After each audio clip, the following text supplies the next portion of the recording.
안녕하십니까. 나야가라의 뚜입니다. 예, 크리스마스가 일주일 앞으로 다가와서 오늘은 이렇게 산타 모자도 좀 써보고 그 진저브레드 표시가 있는 그리고 엘프 관련한 옷을 좀 입어봤습니다. 괜찮은가요? 예. 오늘은 이 고물가 시대, 고금리 시대에 제가 연봉이 많은 사람도 아니고, 그리고 2개월 전에 이제 와이프가 호떡 장사를 하기 2개월 전까지만 해도 외벌이로 4인 가족을 먹이 살리면서 여기 어떻게 생존했는지 절약하는 방법에 대해서 얘기를 해보겠습니다.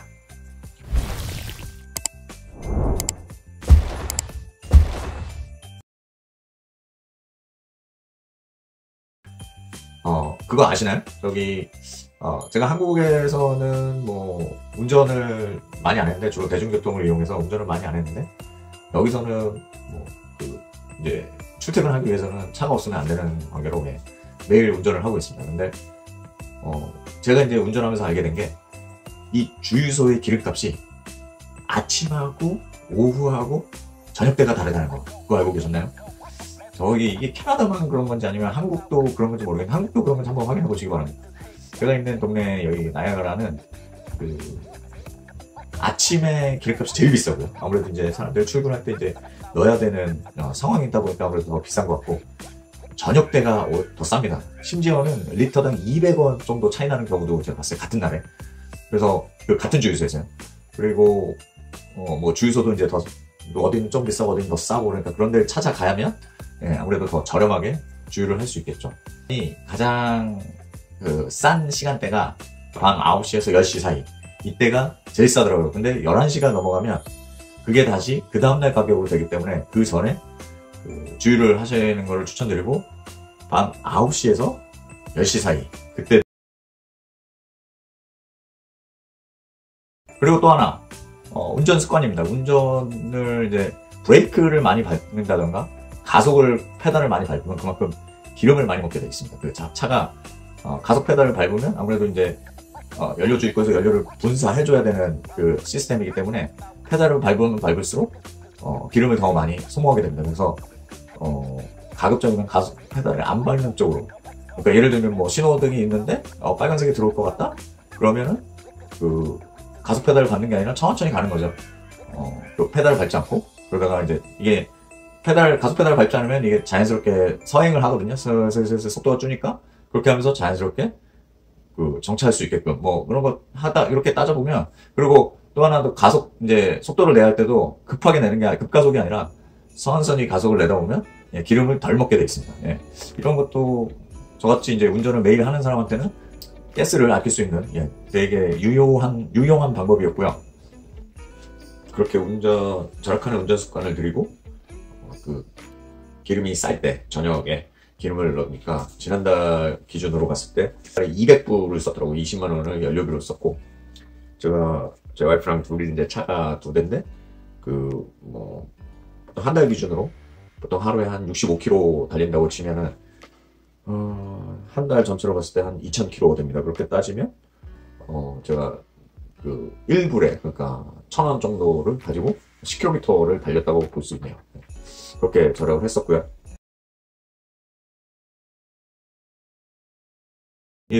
또 하나가 외식을 줄이는 겁니다. 이게 뭐 다른 사람들도 많이 얘기하지만 이거 진짜 큽니다. 이게 외식을 하게 되는 경우에는 뭐 저희 4인 가족이 먹을 때 예를 들면 뭐 1인당 뭐 20불, 뭐 30불 이렇게 나와요. 뭐 텍스에다가 팁을 내야 되죠. 그러면은 4인 가족이 한번 외식을 하겠다 그러면은 100불 이상 나옵니다. 와, 그러면 그거 엄청난 거죠. 100불이면 10만 원이 넘는 건데. 그래서 외식을 횟수를 많이 줄였습니다. 뭐 외식을 그렇다고 무조건 안 할 수는 없잖아요. 그래서 가끔가다 이제 외식을 하고 싶을 때 저희 같은 경우는 이런 쿠폰, 이게 여기는 뭐 2주에 한 번씩 이렇게 쿠폰이 오거든요. 그럼 이 쿠폰을 가지고 가서 좀 더 저렴하게 외식을 즐길 수 있고, 그러면은 뭐 외식을 하는 기쁨도 누리면서 또 가격도 경제적으로 하면서 뭐 일석이조가 되는 거죠. 또 도시락, 이렇게 도시락을 싸고 다니는 건데, 이런 도시락, 그리고 이 커피, 이게 말도 못하게 절약을 할 수 있습니다. 점심값 같은 경우 보통 한 10불, 만원 정도 하죠. 한국에서도 그거보다 심할 때도 있고, 뭐, 싼 데도 있겠지만은, 여기는 뭐, 보통 10불합니다. 예를 들면, 뭐, 맥도날드나 이런 햄버거 같은 경우 먹을 때도, 뭐, 7, 10, 뭐, 텍스까지 다 하면 한 10불 정도 나오는 것 같아요. 뭐, 이게 예를 들면, 이 도시락을 싸고 다녀가지고, 그 10불을 매일 절약할 수 있는 거죠. 예를 들면은, 그렇게 하면 벌써 한 달에, 아니지, 22번이라고 잡고, 그러면은 한 달에 220불이죠. 그냥 대충 평균적으로 220불을 절약하고, 그게 1년이면은 2200불에다가, 얼마야, 2640불을 절약할 수 있네요. 와. 그러면 264만원 절약하는 겁니다. 이거, 뭐, 한 달 월급, 그만큼 그걸 세이브할 수 있는 거죠. 그리고 이 커피도 이렇게 텀블러에 가지고 다니면 엄청나게 세이브 됩니다. 제가 커피 값도 장난 아니잖아요. 요즘에 뭐 심한 데는 5,000원, 뭐 여기 티모튼도 뭐 2, 3,000원, 3, 4,000원 하거든요. 근데 스타벅스는 더 심하죠. 뭐 5,000원, 6,000원, 7,000원 되는데, 제가 옛날에 한국에 있을 때 아시는, 커피를 되게 즐겨 마시는 분이 커피 값으로만 한 달에 거의 100만 원을 쓰더라고요. 네. 그만큼 이제 커피를 사 먹으면 그만큼의 많은 돈이 지출되지만, 이걸 들고 다니면 그 100만 원을 세이브 할 수 있는 거죠. 예. 그러면은 그것도 뭐 1년에 어떻게 보면 1200만 원을 세이브 하는 거죠. 엄청난 겁니다. 예. 그리고 텀블러를 가지고 다니면 뭐 경제적으로도 도움이 많이 되지만, 역시 지구 환경적으로도 도움을 주는 효과가 있으니까 얼마나 좋습니까?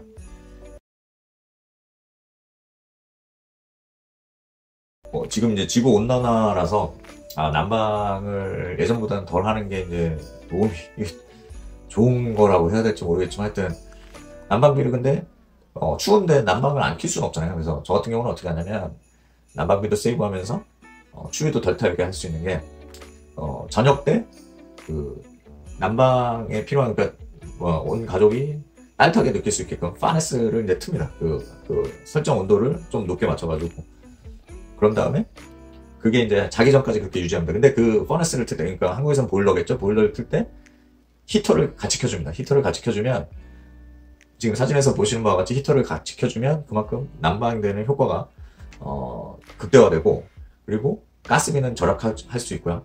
그렇게 해서 이제 그 설정 온도까지 되면 이제 보일러나 아니면 퍼너스는 이제 꺼지겠죠?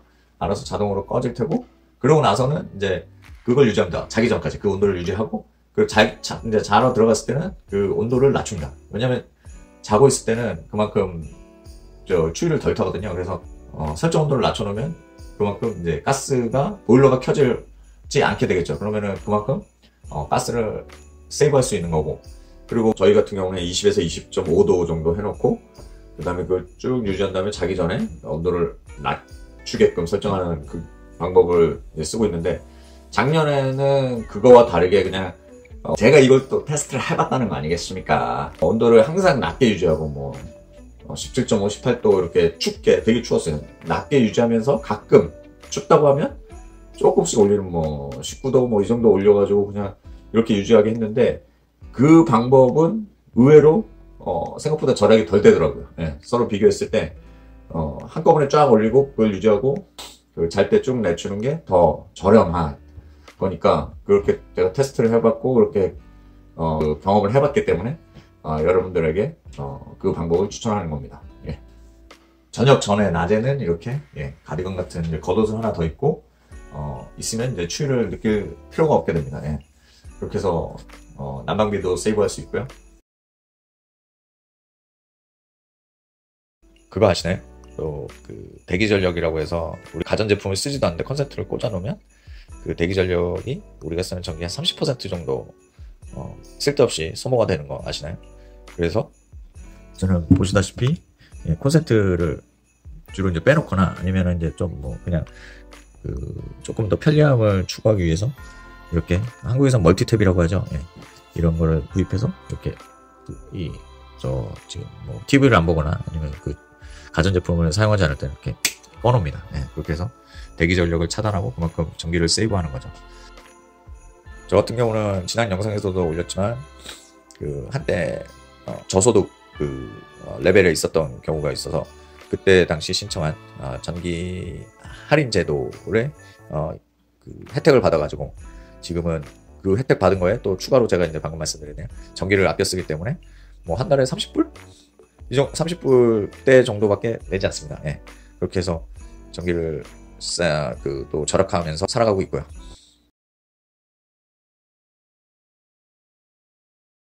여기 캐나다는 아시는 분은 아시겠지만 크리스마스 다음 날이 박싱데이라고 해서 그것도 휴일입니다. 예, 공식적인 휴일이고 박싱데이는 뭐 일종의 세일, 뭐 엄청난 상품들에 대한 세일을 하는 빅세일 기간입니다. 예. 박싱데이, 솔직히 지금부터 뭐 세일하는 상점이나 뭐 샵도 많고요. 그리고 그게 이제 연초까지, 내년 초까지 이어지는데, 박싱데이 때가 빅세일 기간이라고 하는 게 심하면 70%, 보통은 한 50%, 50% 정도 웬만하면 할인하고, 아무리 못해도 한 30% 정도 할인하기 때문에 저는 이 박싱데이를 기대하고 있습니다. 그래서 여기 박싱데이 말고도 뭐 11월에 있는 블랙 프라이데이, 그리고 사이버 먼데이, 그리고 6월에 있는 파더스 데이, 뭐 마더스 데이, 그리고 그 새학기 시작하는 그때, 이럴 때 이제 세일 기간이거든요. 그래서 특별히 이제 박싱데이가 제일 큰 세일 기간이긴 하지만 하여튼 꼭 사야 장장 필요한 거 아니면은 저 같은 경우는 그때까지 좀 기다렸다가 그 세일 기간에 보다 저렴하게 그 상품들, 제가 필요한 상품들을 구매를 합니다. 그래서 예를 들면 이런 공구 툴들이 제가 박싱데이 때 아주 저렴하게 산 겁니다. 거의 뭐 반값 이상 되게 저렴하게 산 것들. 지금 아주 잘 쓰고 있죠. 이것도 그 엔진오일, 자동차 엔진오일 교체할 때 쓰는 저 램프, 이것도 박싱데이 때 아주 잘 사가지고 아주 잘 쓰고 있죠. 이런 게 있고, 그리고 또 최근에 그 블랙 프라이데이 때 디시워셔, 식기세척기를 샀는데요. 솔직히 이거는 그 전에 식기세척기가 좀 오래돼가지고 망가졌습니다. 뭐 그 영상도 따로 올리겠지만, 그런데 블랙 프라이데이 되기 전에 샀는데, 이거 하고 이제 여기서 하나 더 팁을 드리자면, 블랙 프라이데이 때 이 똑같은 상품을 추가 세일을 해가지고 그 와이프가 그걸 알게 돼가지고 프라이스 매치를 시청했더니 바로 해주더라고요. 좀 큰 매장, 그러니까 코스코라든가 월마트 이런 데는 그 한 달 내에 자기가 산 상품들이, 산 제품들이 한 달 내에 세일을 하게 되면 그 프라이스 매치를 요청하게 되면 그만큼 또 추가 할인을 해서 그 돈을 환불해줍니다. 그만큼 차액을 환불해줍니다. 그래서 그런 거 잘 이용하시고, 그리고 중간중간에 또 세일하는 곳이 많습니다. 그냥 일반 글로서리 스토어 가도 그 할인하는 제품들이 많거든요. 먹는 것도 그렇고, 뭐, 그냥 다른 제품들도 그렇고. 그런 거를 이제 할인할 때 좀 더, 미리 사놓고, 그거를 좀, 뭐, 필요할 때마다 이제 쓰는 것도 하나의 그 절약하는 방법이고요. 예를 들면 저 같은 경우는 이제 엔진 오일을 제가 혼자 갈잖아요. 그러니까 저때 코스코에서 엔진 오일 한 통에 20불도 안 되는 가격으로 이제 세일을 하길래 제가 그거를 좀 대량으로 구매를 해서 딱 쟁여놓고 있습니다. 그래서 조금 두고두고 쓸 수 있게끔 이렇게 하는 거죠. 뭐. 그리고 여기 같은 경우 그런 또 할인점이 많습니다. 뭐 한국도 다이소가 있듯이 여기도 뭐 달라라마라든가 뭐 달라트리 뭐 이런데 1불, 1.5, 25불 뭐 이 정도 하는 데가 있거든요. 그래서 다이소 같은 개념으로 그러한 수준의 그 제품을 필요하는 거기서 사도, 소모품들 거기서 사면은 되게 절약할 수 있고, 또 여기는 트레저 헌트라는 데가 있습니다.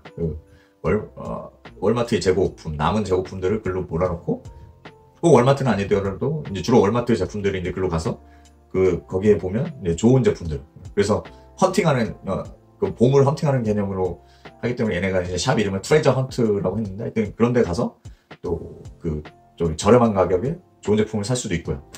또 뭐 구딜이라든가 아니면 여기 밸류 빌리지라는 데를 가서 이제 굿 제품들, 누가 이제 쓰던 거를 이제 유즈드 제품이죠. 그런 게 이제 도네이션으로 들어온 것들을 거기 가서 또 찾아보면 또 좋은 게 좀 있습니다. 그러면 이제 자기한테 필요한 거를 저렴하게 또 구입할 수 있는 방법이 또 있고요. 그리고 그렇게 알뜰하게 소비할 수 있고, 또 여기는 나이아가라 지역에는 나이아가라 아울렛몰이라고 해서 엄청난 큰 할인점이 있고요. 예전에 또 하나가 나이아가라 아울렛 스토어라고 해서 또 하나가 있고, 이게 원래 예전 거고, 그리고 5년 전쯤에 나이아가라 아울렛몰이라고 해서 이거보다 기존 거보다 더 큰 게 있어가지고 그런 데 가면 그 할인된 제품을 많이 살 수 있습니다. 특히 제가 이제 노리고 있는 게 박싱데이입니다. 예, 이 박싱데이 때 저는 항상 그 신발을 항상 박싱데이 때 삽니다. 그래서 심하게는 제가 신발을 뭐 50불도 안 되게, 나이키 제품은 50불도 안 되게 산 경우도 많고요. 그리고 그 외에 옷 같은 거 필요한 것들 그 박싱데이 때 이제 주로 사서 저렴하게 구입할 수가 있는 거죠. 다음 주에 이제 제 스마트폰도 뭐 3년, 4년 됐나? 이제 좀 바꿀 예정이고, 이따 맞춰서 제 아들내미도 이제 중3이 되거든요. 그래서 한국 나이로 치면, 그러면 이제 스마트폰을 처음 이렇게 사줄 생각입니다. 예. 뭐 제 신발도 사고, 그렇게 해서 박싱데이를 기대하고 있고요. 그리고 캐나다에 계신 분들도 이 박싱데이 빅세일 기간을 잘 활용해서 알뜰한 소비를 하시기 바랍니다. 그렇게 해서 저희 4인 가족이 그렇게 절약하면서 살아가고 있고, 뭐 대출금이 많은 상황이지만, 대출 빚이 많은 상황이지만, 그렇게 해서 이렇게 생존하고 있습니다. 여러분한테도 도움이 됐으면 합니다. 여러분도 혹시 더 좋은 그리고 다른 절약하는 방법이 있으면 공유해 주시면 감사하겠습니다. 그럼 전 물러가겠습니다. 안녕.